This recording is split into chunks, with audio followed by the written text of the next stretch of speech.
Struggling to keep customers coming back? Wondering how to turn retention into real revenue? Whether you are just starting out or a seasoned business pro, join us to explore AI-driven innovations, churn prevention strategies, and customer success tactics that actually work.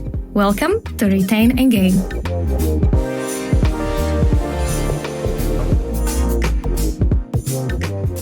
Hi everyone, and welcome to another episode of Retain and Gain. I am Michaela, and today we have a special topic. We are going to talk about something that is quite hidden in the CS world, and a lot of people forget about it because CSMs, customer success managers, get all the visibility. We are going to talk about customer success operations, which is my specialty, and it's also Justin's specialty. Welcome, Justin. Thank you. Thanks for having me. How are you doing today? Doing well. Glad it's a nice sunny day here and ready to get the week wrapped up. Awesome. So we chatted before this episode a little bit, and I feel like we have a lot to talk about. We could probably chat about operations for hours, but could you maybe do a little intro for our listeners and tell us how you even got into CS Ops? Because there, quite frankly, aren't that many people in CS Ops. Yeah, absolutely. So, hi everyone. I'm Justin Neal. So I'm based in the Raleigh, North Carolina area. So I've been in CS Ops for about close to 10 years, CS for about 10 years now, and Ops for a little bit less than that. So I started as a CSM. I started at a small startup where I was one of the first CSM hires. And pretty quickly after I joined, we bought Gainsight. Again, this was in the early days of Gainsight back in 2015. And I learned how to use it, right? I learned it as an end user, as a CSM, and I was fascinated by that idea of how is it working and what systems are plugging into it and how do you set this up and make it work. So that aspect fascinated me. So I started to learn more about how operations works and what sales ops was, because at the time Salesforce was really the tool that most companies are using, even for CS work. So kind of learned some of that on the side. And then when it came time for my next role, I was fortunate enough that I got a call from IBM as they were building out their CS team and their CS motion kind of at large. They were looking for somebody who had some Gainsight experience. So that's how I started to kind of truly build my career in CS Ops. And that was my first full-time CS Ops position. Awesome. And you mentioned Gainsight. For those that are not familiar with Gainsight, is a customer success platform.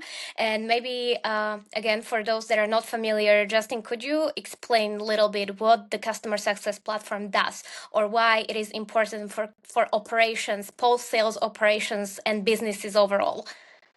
Yeah, sure. So when you think about how you manage your business and how you manage your day as a CSM or CS leader, you need a tool to do that. You need a tool to show you where your revenue is coming in, who your customers are, how often they're ideally logging into the platform or the system that you support. And then you need to record notes. You need to kind of build proactive activities that you can use to manage that relationship, right? As a CSM, you're always trying to think of ways to engage and to build that relationship with that customer. And a CS Ops tool, a platform like a Gainsight, a kind of a HubSpot, a Churn Zero, Totango, those type of tools, they're the platform that allows you to do that, right? You can build and customize that to your own organization's needs, build reports, build dashboards, build CTAs, build success plans, build a true customer view for your specific customer base, and then work to proactively engage with those customers and record those notes and record everything that you're doing as you work towards that ultimate goal of expansion and renewal. And if we go to a complete baseline, because a lot of times when I talk to people that are not necessarily from the industry or are not familiar with this vocabulary, and I tell them I am customer success operations manager, they look at me, they're like, what? Like, so what do you do, right? Yeah. And then when I try to say it in terms like, well, I manage the customer journey, or I try to like create a strategy for post-sales operations, so everything that is supposed to happen with customer post-sales. And still, in a lot of terms, they're like, so is it support? Is it customer experience? Is it gathering feedback? So what does it mean for you? From your experience, the CS Ops roles that you had, what was everything that you managed or everything that you had to orchestrate? Yeah, I mean, it's almost like you're serving the CSM as your customer. So you're the CSM's CSM in a way. But the idea is that you're building out everything that they need to execute their plans, right? And to reach their customers and to manage their customer base in a way that's going to be scalable, as going to be be able to be seen and easy to follow and understand. So your goal and the goal of the CS Ops team and the motion of CS Ops can kind of fall under the same umbrella as revenue ops, sales ops, marketing ops, right? There are specific ops functions for specific parts of the business. And this is kind Absolutely. of just that next evolution, right? Sales ops, you got Salesforce, marketing ops, you got a marketing ops tool. CS ops is intended to be specific for what CS is doing. So again, it's managing revenue, looking at reports, looking at dashboards, looking at health scores, trends, right? All the things that matter for CS. And the idea of CS Ops is building a model, building a platform, building a visual aid to help with that and to ensure that you can do your job well. Absolutely. And when we chatted before, I know that we got quite stuck on a topic of automation and, in Mm. general, digitalization of the customer journey and experience. And I myself am a huge fan of automation because I feel like with the technology we have available, it just makes everything easier if you can automate like health scoring or watching your customers' performance, what they need, if you can automate some emails and some workflows and even some triggers and notifications that make the job easier for those post sales people. Mm. What is your experience with automation, or what do you think is the most important when you start building automation in a company that doesn't have automation yet? Yeah, so it's been really an interesting shift because I think at first, especially some of these companies that were starting to build an ops motion with CS, the idea was just to get it started, right? And to get the building blocks of a basic, you know, platform in place. So it wasn't necessarily the vision of automation at first. It was just, can we get our customers in? Can we see their revenue? And can we have enough in place to be able to just manage that? And like that's like step one, phase one of like um, a very long approach, I think. And then when you move to the next phase of let's automate this, it's well, our CSMs are entering, 20 CTAs and they all seem pretty similar. So why don't we create an automated CTA to remind them of when the renewal is? Or we have a dashboard that's showing us trends over time, and one of those trends is health score, right? And our health score is manual, but what if we added more automation to the health score? Then we can create a health score that we don't have to manually change and pivot and edit every day, and we can see a trend or a change over time. So that's automation that can be used at scale to really drive behaviors that are, again, ops based and ops kind of projects, but then they help your customer success team use their time better and save all those efforts and then really give them proactive things to be able to work on. I know health score is a hot topic for a lot of organizations. Even for my current organization, we are, building a new health score model. And when I talk with people from various industries, they're like, "Oh, we are struggling to measure health score Mm-hmm. because Mm-hmm. what do you really put in it, and what is Mm-hmm. really like lagging and leading indicator?" So, in your experience, what indicators or what specific KPIs should be part of a functioning health score? What a question, honestly, because it has changed so much. And like what you're doing, I've seen so many variations of so many health scores and so many companies trying to get it right, and it's hard because you Oh, it may is. think you know your customer, but then you see these health scores, and the CSMs are like, "Wait a minute, it's spitting out a score that's red, but I know I talked to my customer last week. There's no way they're going to churn." And then of course maybe they churn, and they're like, "Wait a minute, like this doesn't match up." So it has been a struggle, I think, for companies to get this right, and rightfully so, because everything's always evolving. And I think the way you understand your customer is going to change over time, right? Especially with more tools and more automation and more of these things you get, and more this data that you try to leverage in the right way. But sometimes you can't. Sometimes it's not always the correct assumption. So saying that, like I've been through kind of experiences where you build again. First, you have a sentiment score, so CSM kind of tells you what they think, and then you start adding those pieces of automation, those pieces of the health score that are maybe driven by calculation. So, like support tickets, right? That is one Mhm. very hot and I like that one. debated Yes. one. So it's the idea like, does a support score indicate what does that indicate? And if they have more support tickets, is that good or is that bad? Sometimes it's good, sometimes it's bad. There's no way to really, I found that there's no way to truly correlate support with a customer churn risk or not. So it's kind of just there as a weight and there to kind of show you like, yeah, their support is they're sending more support tickets in. That's just something to kind of keep in mind, but maybe it's not the heaviest weight, right? One thing I found that was really helpful is engagement. So Mm-hmm. once you get a maybe an email campaign or automation put in place to be able to send these digital motions, you can start tracking opens and clicks and things like NPS surveys. When you get a response from a customer Yeah. that can be tied into that health score, that's a way to truly get a pulse on what your customer is actually doing and what they truly think, right? And that can be a pretty significant indicator of a health score, right? So that's something that I think is important.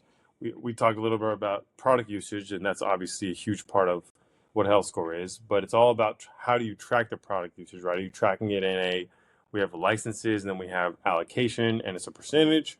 Are we tracking it in consumption based? So just understanding what that looks like in this SaaS model, right? So it's really hard to generalize that because it's going to be very different based on the company and the product, but having the ability to get to that product usage is very, very important. I think that's a huge part of building an automated health And score. then you have on-prem solutions, and there is no Yes. chance to get a usage. So you have to really rely on other indicators. Yep, and I've had to solve for that too, and it's basically a workaround of, like I said, engagement, support, and some other ways that you can kind of pull some other sets of data to build the best picture of the customer as you can without knowing that you're not going to get usage data per se. So, tricky question. When we spoke about surveys and NPS and the whole engagement, if the customer does not answer to the survey at all, how would you rate that engagement? Like, would you rate it as a negative engagement because they are not engaging, or a neutral engagement because they are not giving you bad feedback? I would weight more towards the negative because if you're not getting a response, that's a response. That's what I would argue. That's actually true. So, you were telling me that you went to IBM, when Hmm. the CS function was being built. So, can you maybe like Hmm. tell us a little bit more about that? What were like the steps that you took, and what are maybe the steps that other leaders that are building a CS ops function can get inspired by? Like, where do you start? What do you scale? Like, what's really the baseline that you need to be successful with the CS ops function?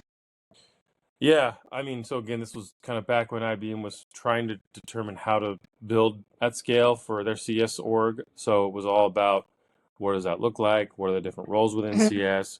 How is that going to be kind of structured and framed? And how's that reporting structure going to look like? So there was all that being figured out. And then the support or the ops piece to kind of support all of that, we had to then kind of take it by product, by team, by group, and figure out like who's ready to take this on, like who's going to kind of be our early adopters. And yes, we're willing to give this a try.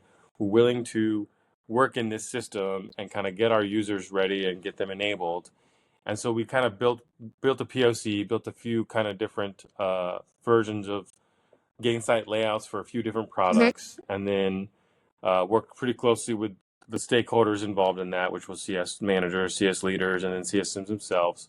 We tried to kind of launch it as like a 1.0, like let's build the basic things we need, CTAs, dashboards, a kind of a general idea of the flow of data. So taking it from Salesforce, once it's a sold customer, how do you define? I mean, also you're defining all those things too, like what is a sold customer, who owns that customer, and then how is that being reflected in the journey. So we had to kind of map all that out first. Like, what does a customer journey actually look like, and how do we get that reflected in Gainsight? So you're thinking about that from a high level and how to actually plan, build, and strategize around that, right? So it's complicated. It's a lot of work up front, and then matching and building kind of those system uh, tools and topics to be able to really cover it and understand that, and then scale that. Absolutely. So with all the operations, everything is being digitalized. So Mhm. how would you say that you can really bridge effective operations with the digital aspects, with everything being digital now? Yeah, so What a great and current topic, because it seems to be the most important thing on everyone's mind. In fact, there's a summit coming up called the Matic Digital CS Summit up in early April, which is about kind of digital CS and kind of where it's going. Hmm. I happen to be one of the speakers of that event, so please check Oh, it out if nice. you get a chance. Yeah, it's going to be a ton. There's a ton of great, talented leaders in the space that are going to be sharing their thoughts, their insights.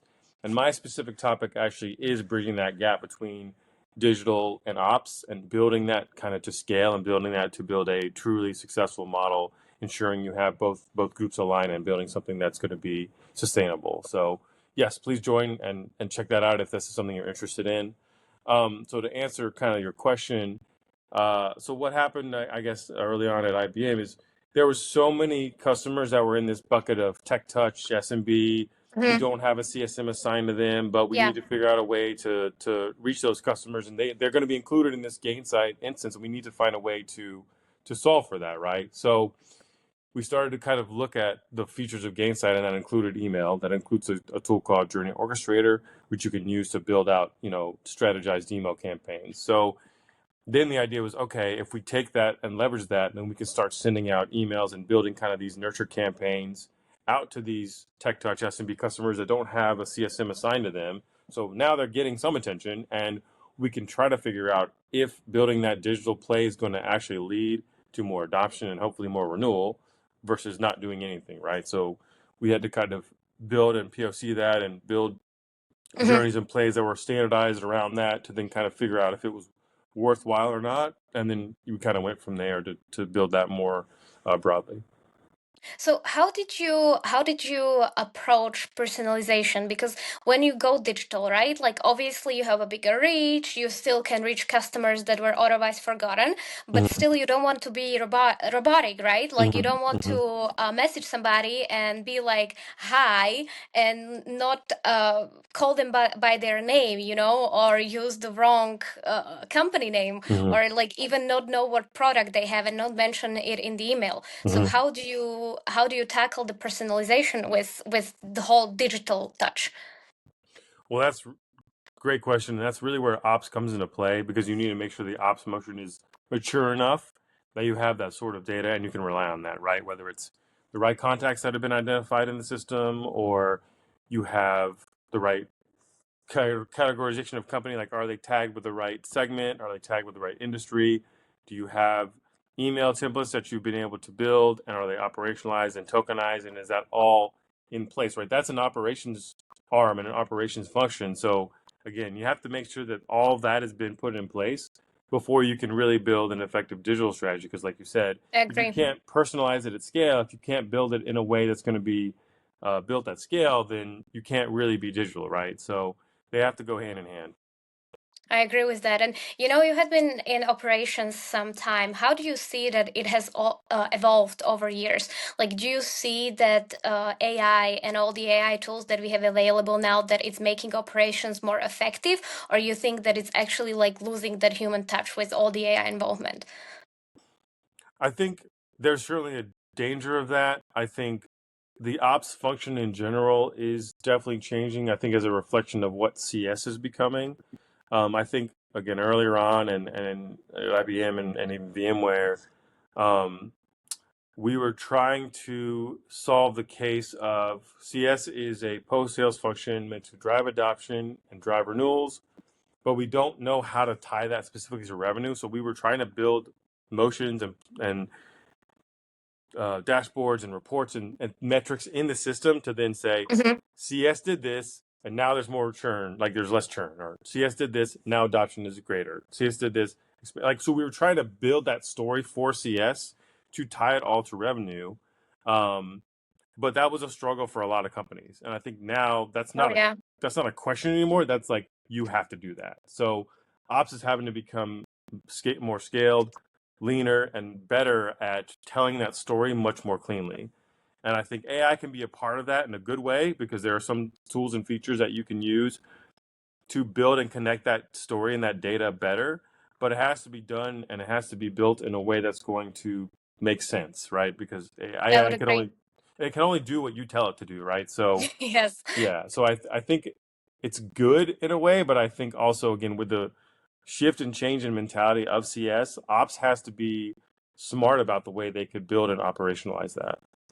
Yeah, I agree. And like a lot of people, I think, don't understand that being in CS ops is really orchestrating so many different ideas because, Yeah. like, I always like when you say sales is so straightforward, right? Like sometimes yes, it takes like long time, even a year when you have bigger contracts, but you sell a product and pretty much your job is done. But then with Mm-hmm. the CS ops, it's everything that comes after the journey. So whether it is like making sure that the onboarding is tackled correctly, unless you have a specific onboarding department, Right.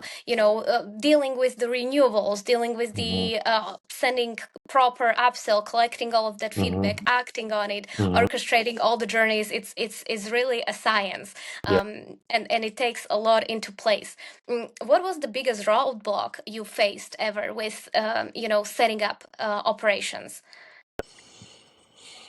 Data. It's Data. probably It yeah. always is. Yeah, it's especially again at some of the enterprise companies that I've been at that I've had like an idea of something like this, but they just the data is so messy and it's all over the place. It's in seven different systems and there's no unique identifier to pull all these customers together. So we essentially had to rebuild and refine the entire hierarchy of a customer and then Hmm. build a data model that supported that. So and I guess there's this kind of two-sided coin where you have to get started, you have to build something, and there's like this pressure to like you have to start building and scaling and get something in place. But if your company data model is not mature, or if the data sources are not ready, or if all that is not where it needs to be, then it's going to maybe cause more chaos and cause more work and Oh more yeah. stress than positive. So you're weighing kind of that balance of like when do we start and like how much do we need before we can get started. Yeah, it's always data, and I feel like a lot of people are always surprised because everyone thinks when you say software company, every software company must have perfect, clean data, Yeah. everything in order, right? Yeah. But what people don't realize is that with the startups or younger companies, it's easy because all of the data is in Mm-hmm. appropriate systems because they Mm-hmm. started, they just got data in a system. With companies that are older and that are, like really, really mature in their processes, in overall in where they are present, like they couple of years ago used, I don't want to say they used Excel sheets, but maybe they Yeah. did. And now Yeah. you have to deal with that because, as you said, in one region you have data in this system, in other region you have data in this system. Yes. And now what do you do as ops? Like all you have to do is go dig in and just recreate everything. Right. It sounds so simple, but it is not. Oh yeah, I would agree. I would agree with the from the experience. So Yeah. what how do you tackle that? Like, what do you usually do? Because of course, like you can't do it all by yourself. Yeah. So what is the thing that you can do when cleaning up data? So that's really where you have to put on your project management hat and start thinking about where these data sources are and what can you do to work with the people who own those to kind of help refine that. So not only are you trying to really crisply define the CS use case and understanding what data you need to build the right CS system in place, you're also then going to these other groups, these other people that maybe own these portfolios or platforms or whatever, and you're asking them, hey, we need this from you and we need it in this way and we need it this how, like how do we need it. Mhm. So you're trying to define all that kind of scope and all of that work while also then refining your own plate and refining all what CS ops is going to do. So it's essentially having to cross-functionally collaborate, communicate, work with these different stakeholders, work with these different teams, and understand how that all kind of plays together to build this larger strategy. Yeah, and that's literally learning by doing. And I think the Yeah. more you do it, the more effective you become.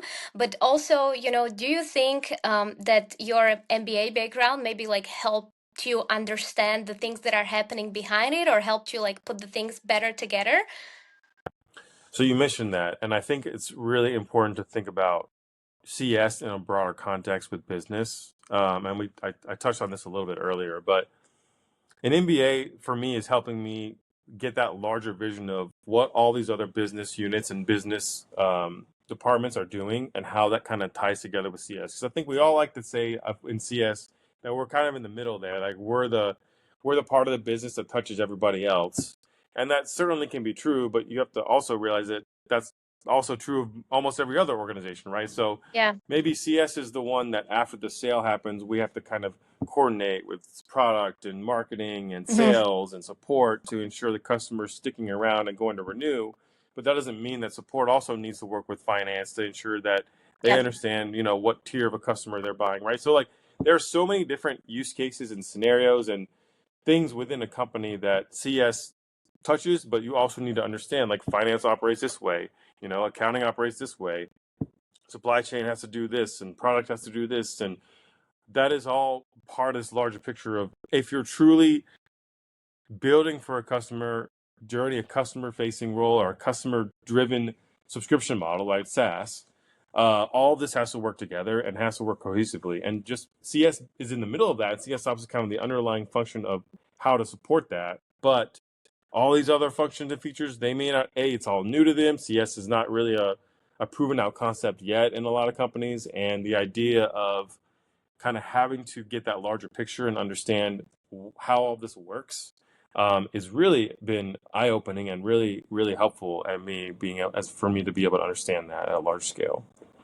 Yeah, yeah. I was very interested about what you think about this because recently I've been seeing all these posts on LinkedIn, like low key hating on MBA graduates, or just Mm, generally saying like, "Oh, it's not gonna equip you with what you need to be successful."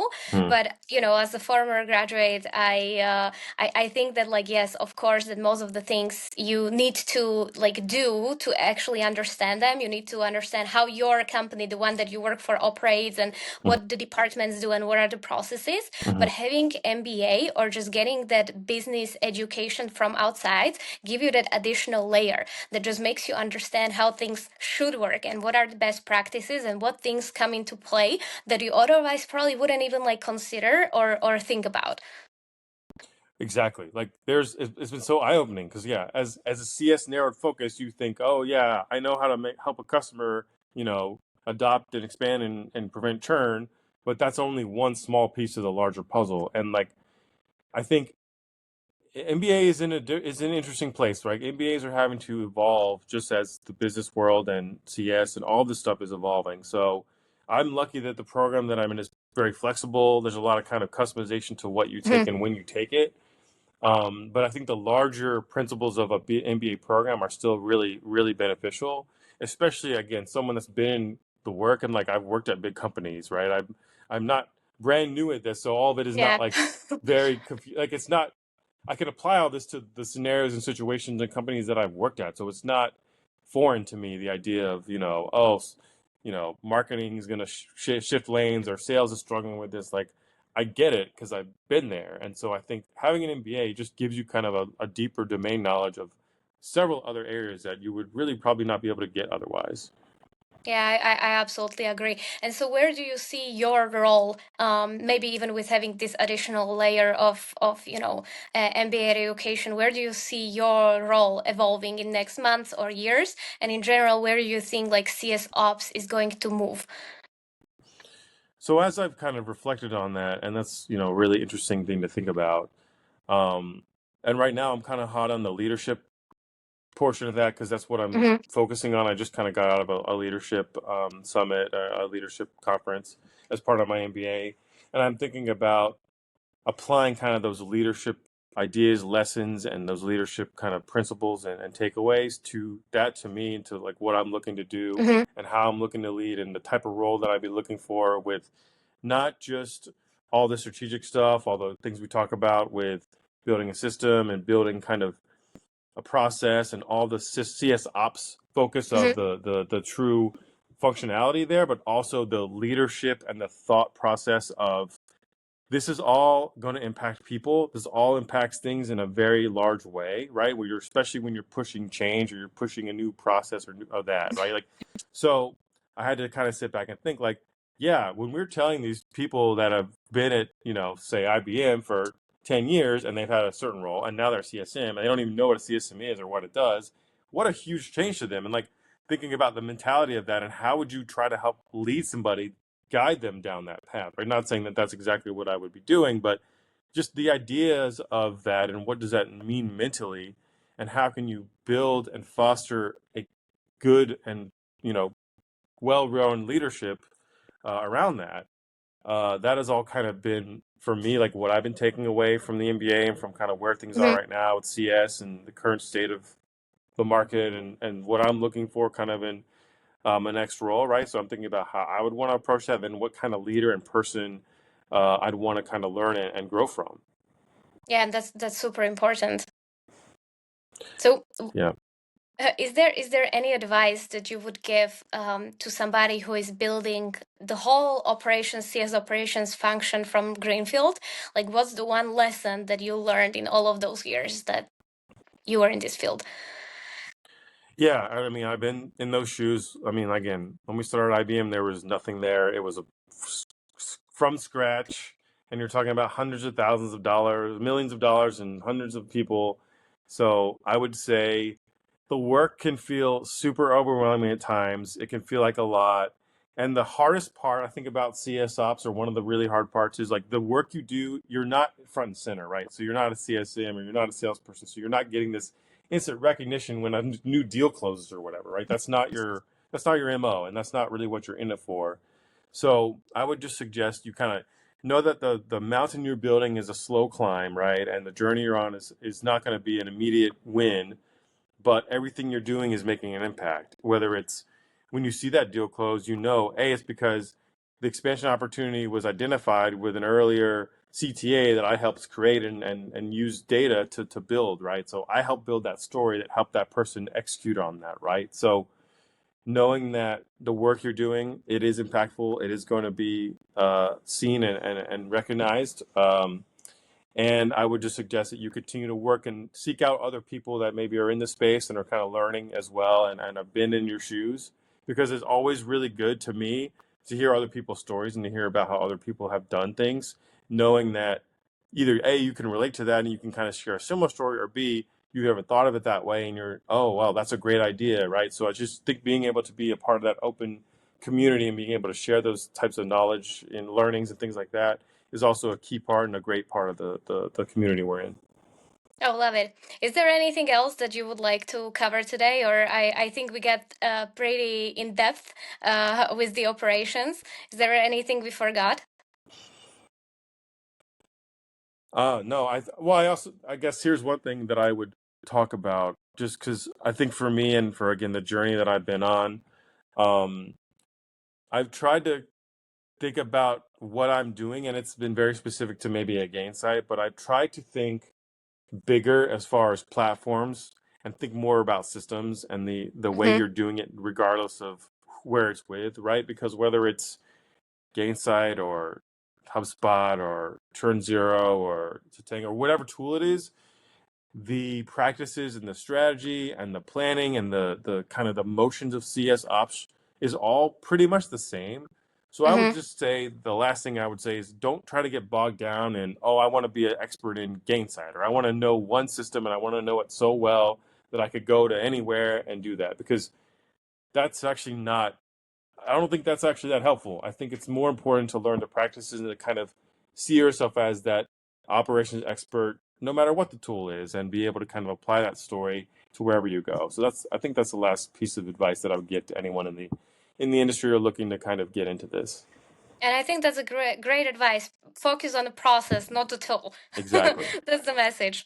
Perfect. Wonderful. Thank you so much, Justin, for sharing your experience and insights with us. Could you maybe just tell us where, if somebody wants to chat with you, where can they find you or connect with you? Absolutely. So find me on LinkedIn, just linkedin.com/Justin T. Neal. I've got a thought leadership Substack that I post my thoughts and share that in, so you can check out my Substack. You can book time with me. I'm always happy to chat with other CS professionals and other people in this space who are interested in ops. I'm also a CX mentor just like you, so anybody that wants to find a mentor in the space, I'm happy to have that conversation and see how I can help you. So yeah, you could, most of that stuff is all connected to my LinkedIn, so just, yeah, start there if you want to chat. Awesome. Well, thanks again, Justin, and thanks everyone for tuning in and listening. And I'll see you again in next episode. Bye-bye. Thank you. And that's a wrap for this episode of Retain and Gain. Stay tuned for more insights and don't forget to subscribe. Until next time.